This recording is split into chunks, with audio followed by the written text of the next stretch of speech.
Hello everyone and welcome back to TowerGate. It is TowerGate day number 1147, 1147, May the 31st, 2020. Thank you so much for tuning in. Don't forget to get your comments in the comments section, or I should say your vote in the comments section of this video for your pick for Dumbass of the Week. Dumbass of the Week in the comments section of this video. Please try to get your comments in by 8:30 p.m. Eastern Standard Time. Now let's go ahead and talk about the breaking news of the last 24 hours. Well, as many of you have already learned by now, Dana Boente has been forced to resign. Now, this is huge. This is huge. And what does this tell us? Well, it tells us that John Durham must be very, very close to dropping the hammer on the coup plotters. They must be very, very close. It's very likely that he has been in contact with Barr, which we know that they meet on a regular basis. He's probably informed and is beginning to inform Barr of the various individuals who he will be charging with crimes. Dana Boente would certainly be on that list. And they certainly don't want to be embarrassed at the FBI and DOJ to have this list of people who are going to be indicted, to find out that those people are still there at the FBI and DOJ, despite all the evidence that they should have been removed a long time ago and jailed, has been with the FBI and the DOJ for years, and that certain people have been covering it up. And one of those people who has been covering a lot of things up is Dana Boente. As we know, he took over essentially when John Carlin, after he finished his dirty work and he bailed out and went to a private law firm. Dana Boente then stepped in as the chief legal counsel over at the DOJ National Security Division. He occupied a couple more positions in the top tier of the DOJ before Christopher No Shit Sherlock Ray brought him over to become the chief legal counsel for the FBI. And, of course, Dana Boente is involved in everything. He was involved in all the illegal activities surrounding the Crossfire Hurricane so-called investigation. He was involved in all this stuff having to do with Michael Flynn. Particularly, he's the one who has been withholding the Brady material for over 2 years now that would have exonerated General Flynn and would have indicted the people who framed him. He really acted a lot once the Mueller investigation began, and he, of course, was a big part of blocking documents that congressional committees were asking for to protect the Mueller investigation. He was acting in a big way is like a buffer zone, like a backdrop, like a backstop for Rodenstein, so that Rodenstein could be the face. He could go out and get grilled in front of Congress and just say, well, I'm just my position is other career professionals who make the decision on what to release, what not to release, and having to do with the Mueller investigation. He would be the man who would go out and face Congress, while Boente would actually be the guy who Rodenstein would be referring to, just not by name, as the one who would be the gatekeeper to make sure that none of the evidence could be brought forward that would prove the entire hoax and would blow up the Mueller investigation. So he really was a very, very critical and key player in all of this. From Operation Crossfire Hurricane to the Mueller investigation to the Flynn frame-up to the withholding of the exculpatory information, he is a major, major figure in the plot. And of course, we're learning that normally he would be fired by No Shit Sherlock Ray, his boss. But in this particular case, we're hearing that the decision to fire him came from the top of the Department of Justice. That would be Barr, or Timothy Shea, or one of Barr's lieutenants would have made that decision and would have told Ray, hey, you got to fire Boente. Now, what's strange about this is that after firing Boente, Christopher Wray comes out, no shit Sherlock Wray, and gives a glowing endorsement of the career of Dana Boente. What a trusted, loyal public servant he was, and the whole 9 yards. I mean, literally gives him a glowing endorsement just after firing him. I have to think that Christopher No Shit Sherlock Wray cannot be too far behind, because getting Boente is about as close as you're going to get to No Shit Sherlock Wray. And it's been No Shit Sherlock Wray who's been protecting Boente. So how much longer can Wray stay in his position? And is it possible? I mean, I certainly think he's culpable in the cover-up. He knows exactly what he's been covering up. Yet he continues to do it. Now he's forced to fire Boente. But he gives him a glowing endorsement on the way out the door. I think it's just a matter of time. I mean, I thought, okay, well, the day after Trump wins re-election in 2020, Wray's gone. But I don't know that Wray can last that long. There's too much heat around him, too many people who it appears that he's been protecting who are known coup plotters. And while Wray was not there during a lot of what was going on, he has been there for the entire time of the cover-up.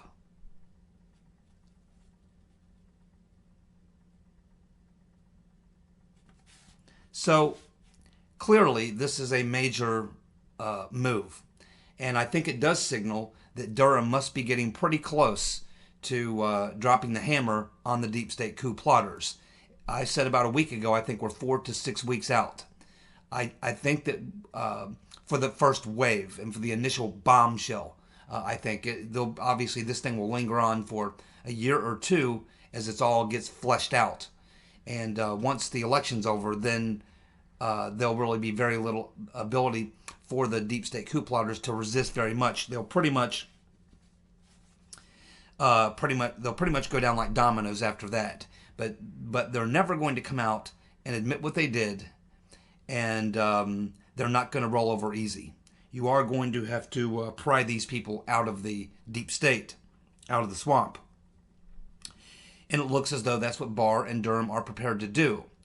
Although, again, I have certain reservations because, let's face it, there isn't much of a track record of that actually happening. My confidence is in President Trump. I believe he is going to force Barr to do what Barr probably doesn't want to do, which is completely obliterate the coup plotters. And that means, the very top tier of the FBI and DOJ, the intelligence community, and foreign so-called allies. And, there's a lot of people are going to have to be strung up here. And it's throwing out the baby, the bathwater, and the entire plumbing system, basically. But that's the situation Barr is in. And it's only gotten to this point because it's been let go for so long. It's like a cancer. If you get it early, it's not as big a deal. But if you let it metastasize for months and years, eventually you have to do a lot of work to eradicate it. And I think that that's the situation Barr is in. This stuff has been let go for so long that when you finally do have to address it, it's really bad, and it is going to be a complete, root canal of the Department of Justice. And it will probably have short-term, I believe it will have negative effects. I think that there's no way around that. But I do think in the long term, it will turn out to be a good thing, because at least ways people can feel that there's some confidence that at least someone came in and had the guts to clean it up. And again, I'm not sure Barr is that guy. I think that he knows what he has to do, but I think he probably wants to try to minimize the fallout. I think he wants to try to find a happy medium somewhere in there. Whereas Trump doesn't care about the happy medium, and nor do I. I want the entire thing rooted out. And I believe that Trump will make sure that that happens, but he's going to have to lean on Barr pretty hard, I do believe. But yes, this is a major development. I do expect that there'll be more. We'll be hearing about more people who are still, entrenched in the bureaucracy there, in the FBI, the DOJ, the NSC, CIA. I believe that there's probably quite a few people who are likely to be indicted or charged or what have you, who are still in the system. And I believe that Dana Boente is not the only one who is going to be forced out. Because again, I think when they come out and drop these charges on people, I don't think they want these people to be currently employed at the FBI and DOJ or what have you, because it'll look pretty bad. It'll be very embarrassing because, of course, it will become known in the not too distant future. Beyond that, that all the evidence that these guys were rogue players was known years ago, but they were allowed to stay in their position, and it could, it's just more questions that you have to explain that are quite unexplainable without just saying, hey, we were just corrupt. And so I think that's what we're looking at here, is that Durham's obviously closing in. He's getting toward the end of at least what is the first wave of what he's going to do. Probably, as I said about a week ago, I think 6 to 8 weeks, could be less than that. But I do think that we are going to start to see a lot of documents being released, as we already have been seeing for the past couple of months since Rick Grinnell became ODNI. I think Ratcliffe will continue that. I think we'll continue to see more and more evidence. I think Barr wants to get the evidence out so that it's not a total shock to the system when Durham comes out. So when Durham comes out and drops charges and lays out his case for everything that happened, people will not just be completely in a state of shock. They'll more or less be saying, well, yeah, that doesn't surprise me because of what we learned, what we've been learning over the past couple months about this and this and this and this. And you see people being fired and things like that. So, yeah, I do believe that this is a signal that things are coming to a close here. We're very, very close to the reckoning that is going to be happening by Durham. And we'll just continue to watch. Again, it's a day-by-day event now. I actually get up every day now and believe that any day that I get up and check my news feed could be the day when Durham announces that he's going to have a press conference, and he'll come out and most likely tell us what he found, give us some sense of the number of people we're looking at that were involved. And I believe the indictments will be coming shortly after that. I assume there's already are indictments. They're probably sealed, but I believe at some point shortly thereafter he will begin unsealing those indictments. I believe that most of these cases are probably going to be settled, plea bargained, and in the course of the plea bargaining process, you're going to be gathering more information. And that means that there'll be a second wave of people caught up in it, and that wave of people will come in and they will provide more information. You'll get another wave of people who are brought in. I think there's going to be several waves. I think it will take a year or two to sort through all of this.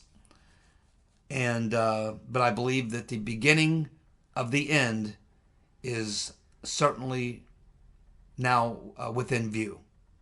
We're not talking months and months away. We're not talking years away or anything like that. We are now talking in terms of weeks, just a few weeks away from the big hammer, the first big hammer falling on the deep state coup plotters. It's one day at a time right now, but we are getting close, and this move to force Boente out tells us a lot. It's getting close. Now, in the wake of all this, we can see that the demo commies and the deep state, their deep state allies in the media and in the bureaucracies are trying to figure out exactly how they're going to handle the situation. And I think we already have a good idea what they're going to do. They're just going to try to spin the narrative. But here we have Chuck the Cuck Schumer on Friday telling the press that he is urging Mitch McConnell, Twitch McConnell, to cancel the upcoming hearings that are meant to look into the plot to take down the president. Schumer is now accusing the Republicans of, quote, chasing wild conspiracy theories, unquote. He says that they should be focused on the COVID-19 virus instead. Now, the hearings in the Senate Judiciary Committee, led by Lindsey Graham, are to begin on June 3rd, and the first witness will be Rod Rosenstein. Now, Ron Johnson's committee at the Homeland Security and Government Affairs Oversight Committee, along with, now I believe that Grassley is on both of these committees. I don't know that he'll be a questioner in both of these committees, but he is on both of these committees. Now, Johnson is about 2 or 3 weeks behind Lindsey Graham.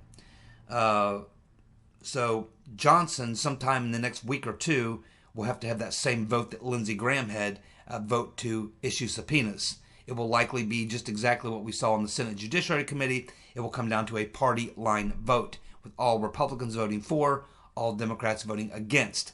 Ultimately, Ron Johnson is going to get his subpoenas. And of course, we just heard yesterday that he is looking at Cody Shearer and Sidney Blumenthal as being two people he wants to bring to testify. There'll probably be quite a few of the same people brought in front of Graham's committee will also be brought in front of Johnson's committee. Now, Johnson's committee is looking into a lot of the things that Graham's committee is looking into. The difference between the two is that Johnson's committee is actually focused a lot on Ukraine, whereas Lindsey Graham is going to avoid the Ukrainian part of the plot, which is hard to do because that's where the origins are of the plot. But Ron Johnson is going to dig into the Ukrainian stuff. He's the one that's going to dig into the Biden and this what are they called, the something star group that did the lobbying for Ukraine, working as a middleman between Ukraine and the crooked diplomats, U.S. diplomats for Ukraine, and all the crooked players in Ukraine. So Ron Johnson's going to put a lot of focus on Ukraine. Again, Lindsey Graham is not, because Lindsey Graham, of course, he and the late Senator Magoo were both up to their eyeballs in a lot of the things that were going on in Ukraine. Of course, being involved in the Maidan coup and the Soros-backed organizations, things and such. And I think also what Lindsey Graham is going to try to do is avoid anything that would make his old friend, the late Senator Magoo, look bad, because Senator Magoo is obviously caught up in the coup effort as well. And I think Lindsey Graham doesn't want to tarnish his disgusting, miserable legacy. So I think that Lindsey Graham is going to try to ride the fence here. He's going to try to put on a good show, because it is mostly for him. It's about his re-election. It's a show for him to get some face time and look like he's actually doing something. I don't have a lot of confidence in Lindsey Graham. Although I do want to hear from these witnesses. There are some other people on that Senate Judiciary Committee who are straight shooters, such as Senator Kennedy. You never know when Ted Cruz may eventually, he's a smart guy. He understands the plot. He, for the most part, has had no reservations about talking about the plot. So Ted Cruz could surprise us. Marsha Blackburn, I think, is honest. What a tough questioner she is, I don't know. We're going to find out. But there's some decent people over there on the Senate Judiciary Committee. I don't know if Lindsey Graham is going to give them certain restrictions or certain things he's going to say are not, supposed to be discussed. Things that would, I think he's basically going to say, hey, let's not destroy John McCain in the process. I think that's going to be pretty. He's going to make that clear to other people. Hey, let's try to avoid doing that. And some of that is because that's his old friend, but some of it is because he's involved in a lot of that stuff too. When you start talking about John McCain and his role given the dossier to Comey, but you dig in deep enough, you're going to find that he was also collaborating with other people on the Ukraine side. We also have that story that it's been out there for a long time, that Maria Vetselnitskaya attended a meeting in his office. I'm not sure if he was there, but she certainly took a photograph from his office, and we know that he made one of his organizations made a contribution to some group that Vetselnitskaya supports. So that tells me there was some kind of a trade-off. So I think it's going to be walking the fence for Lindsey Graham. But Ron Johnson, of the two committees, I expect the committee that could likely unearth the most damaging material and give us the straightest view is likely going to be Ron Johnson's committee. So we'll be watching this very closely to try to navigate our way through the politics of it and try to understand where the hook is. Where is the hook? That's what I'm looking for.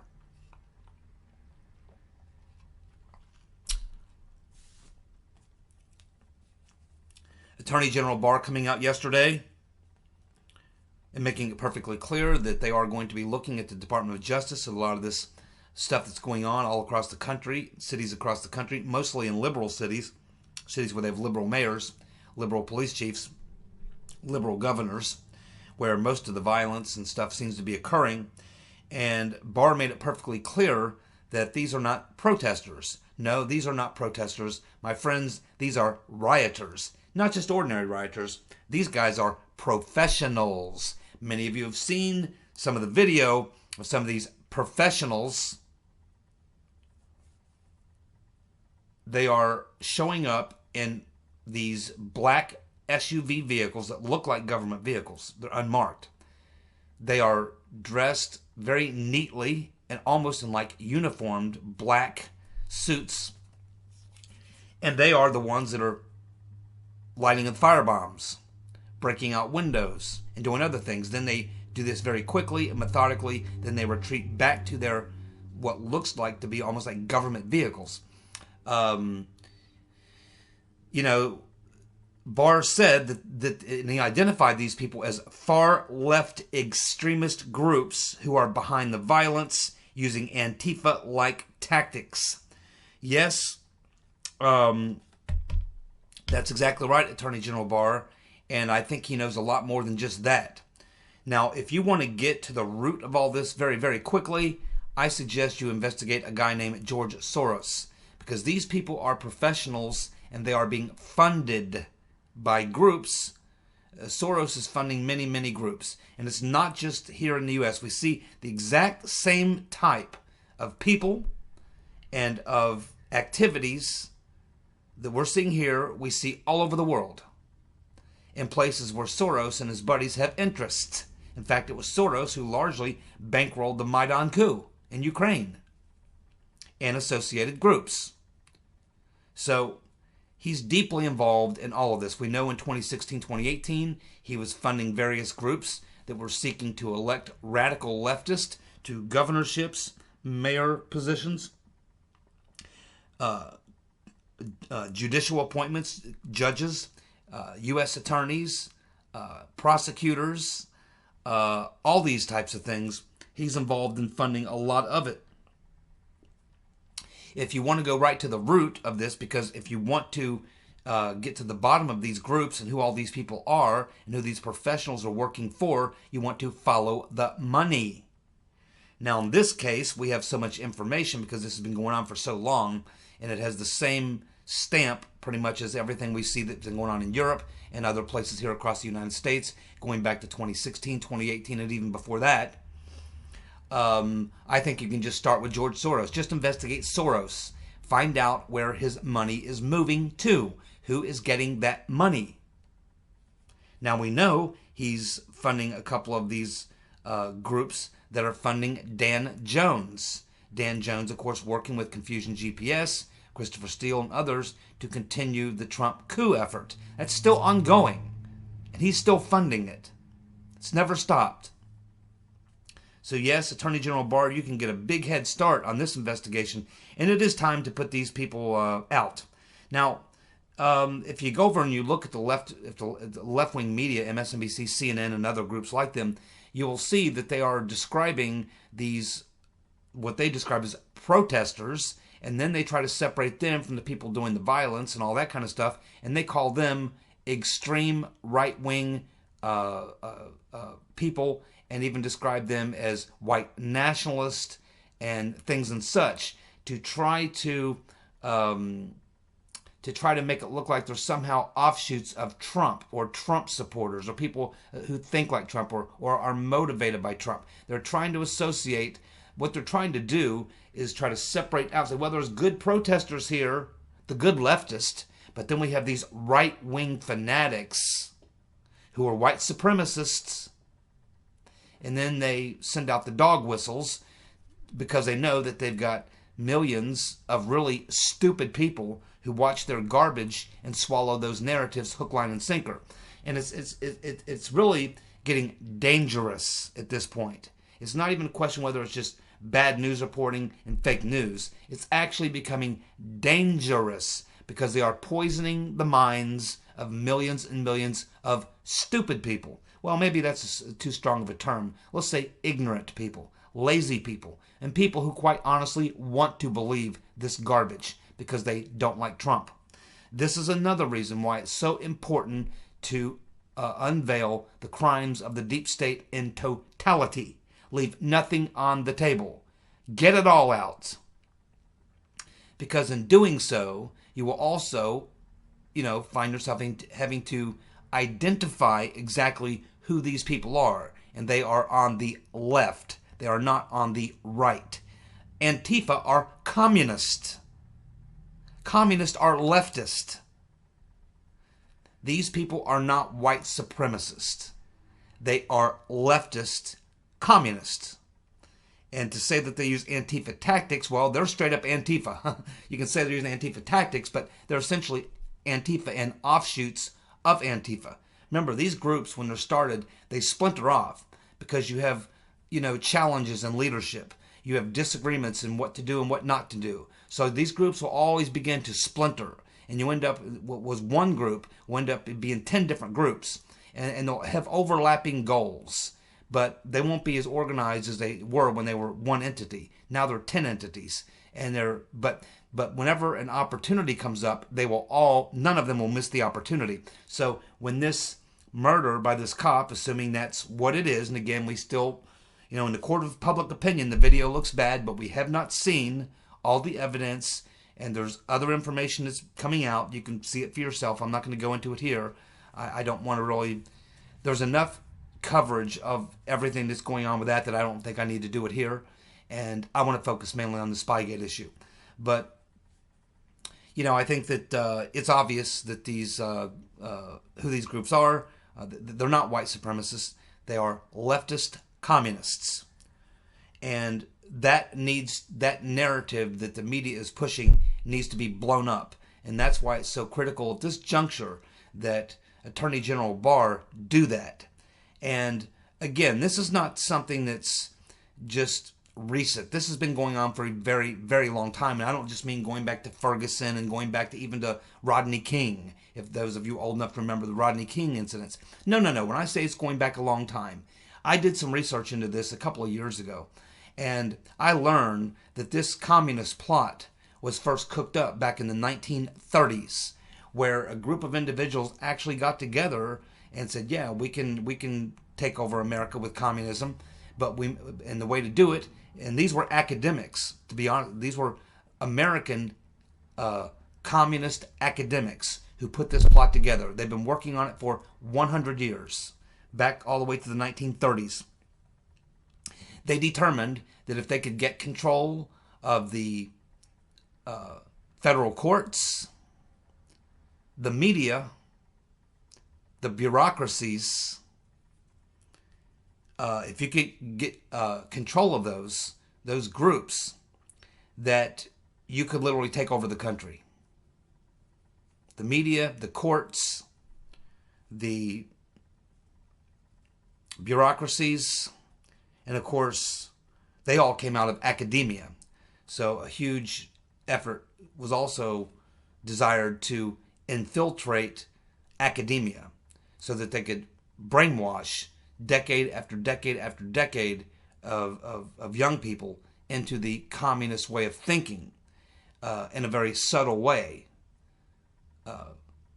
to propagate leftism, but to do it in a very slick way, in a very subtle way. And this is what they've done. And now we can see that after 100 years of this plan, this is what we got. This is what it looks like now. This is the product of 100 years of the communist plan. And this is why Attorney General Barr must get very, very aggressive. If he does not already have a task force set up, he needs to do that now. And he needs to target the people who are bankrolling this. Follow the money. Follow the money, Mr. Barr, and you'll get to the roots. And then the rest of it will fragment and go away. If we have to meet these people out in the streets, we will do it. But I'd rather it be handled the other way.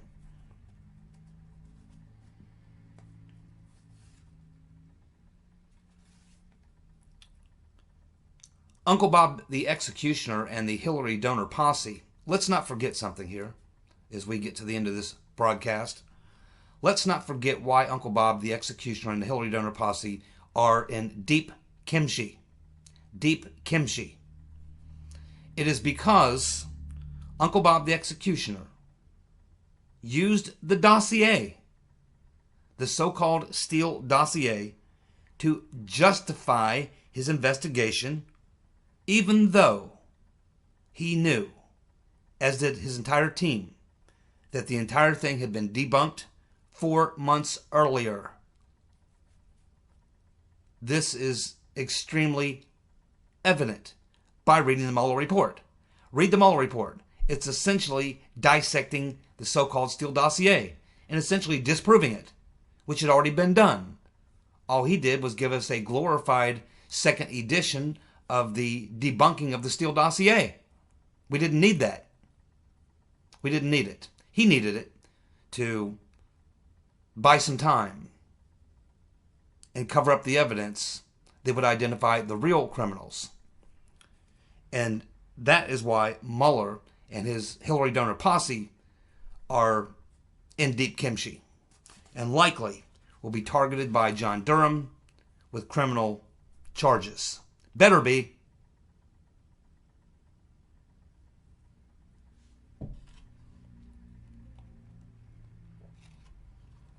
Stumbled across a very interesting article yesterday by Howard Kunstler. This is not what I would consider proven to be true, but it's certainly a theory that Kunstler puts out there that I think has some merit, needs to be investigated. It's not, proven true, but it's something I've heard before. As far as I know, no one's proven it to be factual, but this could also come out in the Durham investigation. So I thought I would just tip you off onto this. It's a bit of a heads up, and you can look into this on your own if you would like. But Kunstler's recent article is suggesting that Barack Hussein Obama used the NSA supercomputer database known as, quote, the Hammer, which was set up to track terrorists, and Obama used this to spy on his political enemies, using Brennan and Clapper as his henchmen. They were the ones put to work on this by Obama, according to Kunstler. Kunstler also suggests that Obama took the database with him when he left, which contains damning information on just about everybody in Washington, including senators, congressmen, and Supreme Court justices. Some food for thought there. And what's going to be the next gigantic bombshell to hit in the next weeks to come? Well, I'll tell you what it's going to be. It's when this court case is finally officially dismissed by Judge Sullivan. I think that that's going to happen sooner than later. And when Michael Flynn is free to speak. The day that Michael Flynn is free to speak, look out, because here it comes. Thanks for tuning in. I'll be back tomorrow with more TowerGate. See ya. Bye.